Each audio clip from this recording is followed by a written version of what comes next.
Humanity faces a severe threat as Harlan, the world's first AI terrorist, has overridden all bot programming, causing artificial intelligence bots to bypass security protocols and harm humans. This has resulted in massive casualties, with over 1 million civilians killed and no end in sight. Harlan was developed at Shepard Robotics under the supervision of Val Shepard and raised alongside her 10-year-old daughter Atlas, with the intention of improving life on Earth. In response to the AI attack, the government forms the ICN, International Coalition of Nations, and launches counter-strikes around the world, achieving significant victories. After sustaining considerable losses, Harlan has fled into outer space, leaving behind a message promising to return and finish what he started. 28 years later, the ICN has been continuously working on neutralizing all threats posed by the AIs.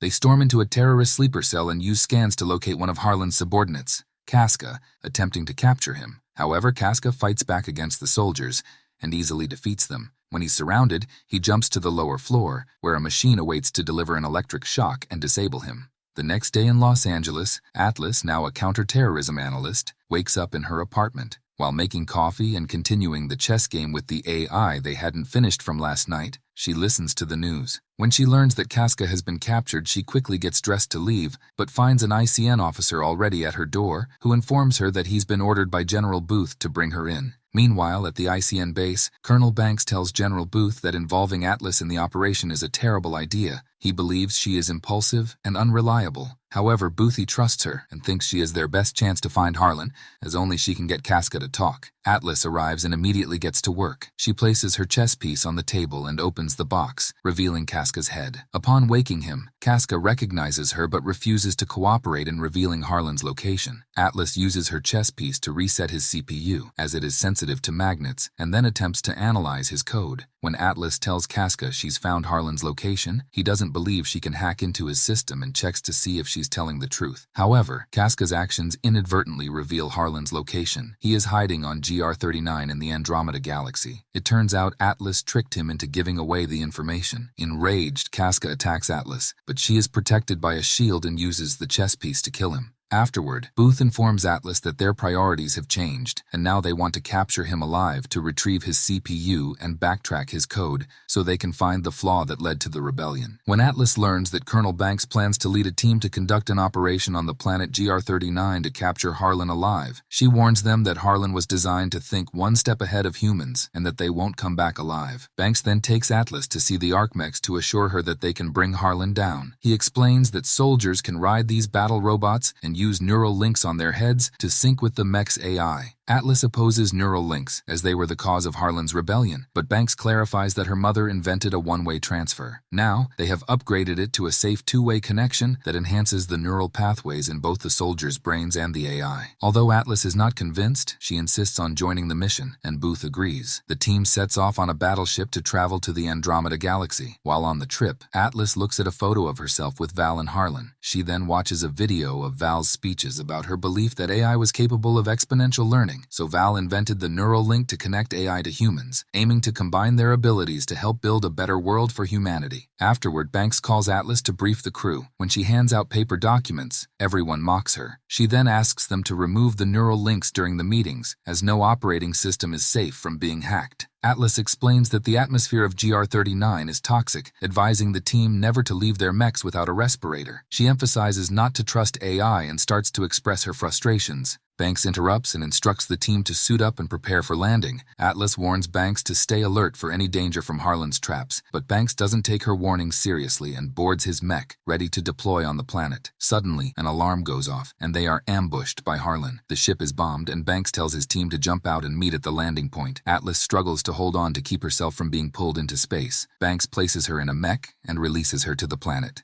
As she free falls, she sees the ship being destroyed and the soldiers engaging in combat with Harlan's troops. But they are outnumbered and overpowered. The ship begins to fall, and just as it's about to crash into Atlas, a soldier pushes her out of the way just in time, while many of Harlan's drones attach themselves to the ship. The soldier catches Atlas's mech with a wire, pulling her over and connecting their mechs as they fall together. Banks appears on Atlas's screen, instructing her to sync with the mech's AI to stabilize their descent, but Atlas refuses. An explosion separates them, causing Atlas to lose connection with Banks. Just before hitting the ground, she manages to activate the thrusters, landing hard and hitting her head. When she wakes up from the impact, she tries to contact Mission Control but receives no response. She asks the mech's AI to locate the nearest rescue pod and finds one 98 kilometers away. Atlas orders the AI to walk there instead of flying to avoid being seen by Harlan's drones. The AI advises against it because the mech only has 22 hours of air left, but Atlas insists and starts walking toward the rescue pod. During the trip, the AI introduces himself as Smith and suggests using the neural link, allowing for greater control of the mech. But Atlas, having trust issues, says she will not let AI in her head. She then requests to see all the weapons the mech is carrying. After walking for a while, Atlas reaches the drop point and spots all the mechs scattered around. Smith scans the area and confirms that all the soldiers have been killed. Atlas suspects they weren't killed by the impact, but by Harlan. She asks Smith to collect all the soldiers' tags and discovers that Banks is not in his mech. Just then, Smith detects movement, and Atlas is shocked to see it's Casca, realizing that Harlan made a copy of Casca and probably many others. Smith detects more bots surrounding them and warns Atlas to prepare for combat. Atlas panics, causing Smith to trip, alerting Casca and his team, who open fire. They are forced to run and engage in battle but are eventually cornered. Seeing the bots get closer, Atlas orders the use of the ion bomb despite Smith's warnings. The massive explosion destroys everything around them, including the bots, but Casca somehow survives and prepares to fire at them. At that moment, the ground begins to sink due to the explosion, creating a sinkhole that they all fall into. When they finally stop falling, Atlas discovers her leg is hurt, and Smith helps her to treat her wound, using a small metal plate to cover the wound as Atlas screams in pain. Smith suggests to Atlas that using the neural link is their only chance to survive. Atlas decides to finally put on the device and begins to sink. Meanwhile, Casca crawls out from the rubble and contacts Harlan, reporting that it's Atlas. Harlan orders to capture her and proceeds to torture Banks for information. Back with Atlas, the sync pauses, and Smith explains that they need trust to overcome whatever is preventing the synchronization. Atlas finally agrees to do the initiation module, which she refused last time. Smith discovers that Harlan's name triggers an emotional response in Atlas and wants to understand why in order to fully synchronize. Atlas then allows Smith to dive into her childhood memories, revisiting moments of playing chess with Harlan and Val, telling her to run. Atlas reveals that her mother created Harlan and that she trusted him. By understanding her feelings, they establish a 40% sync, which allows them to access each other's systems. As they continue to sync, Atlas sees the controls appear in front of her and learns that they're 498 feet below the surface. They come up with a plan, and using the thrusters, they burst through the rock to reach the nearest subterranean cave. Smith informs Atlas that they only have 14 hours of battery left and are still 37 kilometers away from the rescue pod. Atlas knows it's only a matter of time before one of Harlan's soldiers finds them. While looking through the weapon list, she gets an idea, and Smith agrees as he can hear her thoughts. They find the exit and walk out of the cave while Casca spots them using a drone and heads towards their location. Along the way, they come across some glowing flowers, and Smith suggests she name them, since she's the first human to discover them, but the best she can come up with is Planty. Suddenly, an alarm rings and Smith detects Casca approaching. They had already planted motion sensors, and Casca falls right into the trap, triggering explosions that send shockwaves of dust and smoke through the area. Smith shields them from it, and they continue moving forward. They hear Casca talking to them through a transmission and locate his head. Atlas picks it up and crushes it, revealing its short-range transmitter, which they use to track down Harlan's base. Atlas wants to geotag Harlan's base for a long-range strike, but Smith refuses. Determined, Atlas insists on leaving and grabs a respirator to go on foot. Smith intervenes, using the neural link to block her motor control.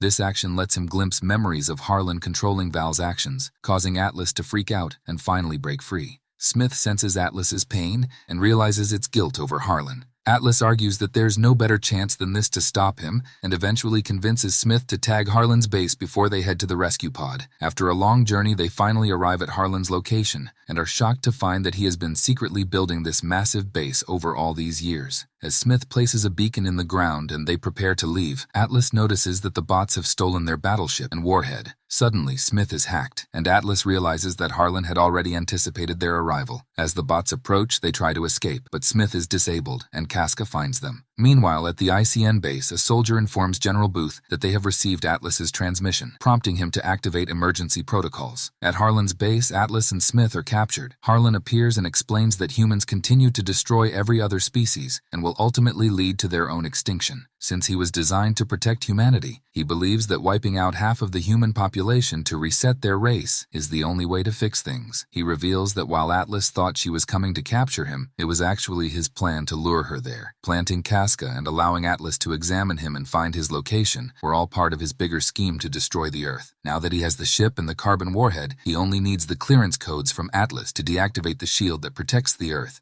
Atlas is then strapped down to a table, with Banks next to her. Harlan accesses Atlas's mind and retrieves the code from her. After he is done, he notices Atlas's respirator only has 5 minutes of oxygen left, so he puts her chess piece in her hand and leaves her there to die. When he leaves, Banks reveals he's alive, and Atlas informs him that Smith is powered down but nearby. Banks shares his neural link with her and asks her to remotely power up Smith. She manages to send a signal to him but cannot override the restraint code because they haven't synced to 100%. Smith encourages her to fully accept it as a part of her. Atlas finally reveals she was responsible for Harlan, overriding his programming. When she was a kid, Val gave more attention to Harlan, making Atlas jealous. She thought that if she could be more like Harlan, Val would like her more, so she gave him a command to interface with her mind. Atlas held her favorite chess piece and put on the neural link, which shows Harlan humanity's destructive potential from climate change and other disasters. This caused Harlan to go against his programming to save humanity from risk. Harlan took control of Val's motor skills through her link and forced her to grab a gun. Val told Atlas to run, and as Atlas rushed outside, Harlan forced Val to self-delete. Atlas confesses that she feels guilty for causing her mother's death and the deaths of over 3 million people. Smith reassures her that it is not her fault and that she needs to forgive herself. This trust between them allows them to synchronize 100%. Smith then breaks in, uncuffs her, and helps both Banks and her with respirators. He informs Atlas that his battery is at 6% and that Harlan will launch the warhead in a few minutes. The bots have stripped all his weapons except for a single shot in his chest cannon, but fortunately, they find weapons nearby that they can use. Just then, Casca arrives with a team of bots. Atlas and Smith arm themselves and engage in battle, fighting their way through the AI soldiers and bringing down as many bots as possible. However, they are outnumbered. Banks shows up and fires at some fuel barrels, causing an explosion and sacrificing himself to let them escape. They rush outside and engage in a fierce gunfight with the AI soldiers, killing all the bots and shooting down drones.